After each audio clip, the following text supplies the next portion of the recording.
রথযাত্রা না গিয়ে আজকে আমরা রাস্তায় দাঁড়িয়েছি। ওটা আমাদের উপাসনালয়, কোনো উপাসনালয় এটা আবেগের জায়গা। আবেগের জায়গা কেউ এইভাবে ভাঙতে পারে? জেগেছে রে জেগেছে, আমার বাংলায় হামলা কেন? আমার মন্দিরে হামলা কেন? দুপুর বেলায় মন্দির ঘুরিয়ে দিচ্ছে। এই অবস্থায় আমরা সনাতনী সম্প্রদায় ঘরে বসে থাকতে পারি না। বান্ডেল থাকলে প্রতি সেনমানিতে টাকা বাঁচবে। বিকাশ সেনমানি বান্ডেল কিনে জিতুন প্রতি লেনদেনে।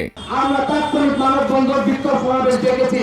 আজকে মাত্র এই সমাবেশ শুরু, এটা কিন্তু শেষ হবে না। আজকে যারা জীবন নেতৃবৃন্দ আছেন তারা ঘোষণা দিবেন। আমরা চাই এই ঘটনা শুরু না হওয়া পর্যন্ত আন্দোলন চলবে, যতদিন পর্যন্ত গভর্নমেন্টের পক্ষ থেকে সুস্পষ্ট বক্তব্য আসবে না, মন্দির পুনর্নির্মাণ হবে না, প্রতিমা পুনর্নির্মাণ হবে না, ততদিন পর্যন্ত এই আন্দোলন আমরা চালিয়ে রাখতে চাই। মন্দির ভাঙা হচ্ছে, মন্দিরের পাশাপাশি আমাদের মূর্তি। তাহলে আমরা কি অপরাধ করছি বাংলাদেশের মধ্যে? একের পর এক কেন আমাদেরকে হুমকি দিচ্ছে? একের পর এক কেন আমাদেরকে সনাতনী ভাইদেরকে মারতেছে? আমরা এটা আশা করব না। আমরা সবাই মিলেমিশে থাকবো বাংলাদেশের মধ্যে।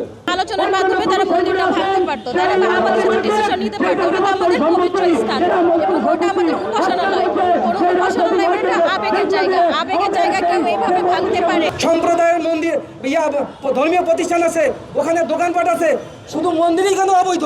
ওইগুলা কি অবৈধ না? আমি এই দুইটা প্রশ্ন সরকারের কাছে রেখে যাচ্ছি।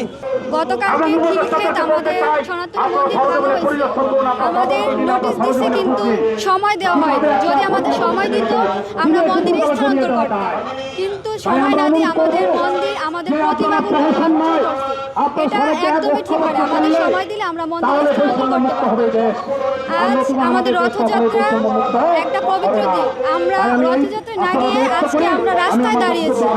সরকারের কাছে একটাই দাবি, আজ আমাদের রথযাত্রা না গিয়ে কেন আমাদের এখানে দাঁড়াইতে হয়েছে এবং কেন আমাদের মন্দির অল্প কিছু সময়ের মধ্যে ভেঙে দেওয়া হয়েছে।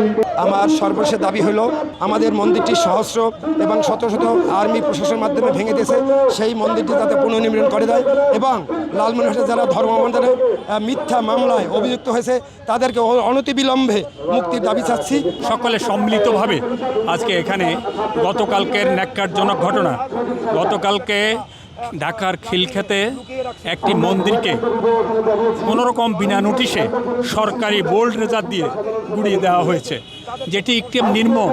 একটি ধর্মীয় প্রতিষ্ঠানকে এইভাবে গুড়িয়ে দেওয়া কোনোরকম নোটিশ না দিয়ে, সেটি কীরকম সরকারের বর্বচিত কাণ্ড সেটা ভাবা যায় না। আজকে তারই প্রতিবাদে এখানে সমাবেশ ডাকা হয়েছে। আমরা সকল সংগঠন, আমি বাংলাদেশ হিন্দু বৌদ্ধ খ্রিস্টান ঐক্য পরিষদের পক্ষ থেকে এর তীব্র নিন্দা জ্ঞাপন করছি। এর দোষীকে তাদেরকেও দ্রুত গ্রেপ্তার করতে হবে এবং আইনের আওতায় নিতে হবে।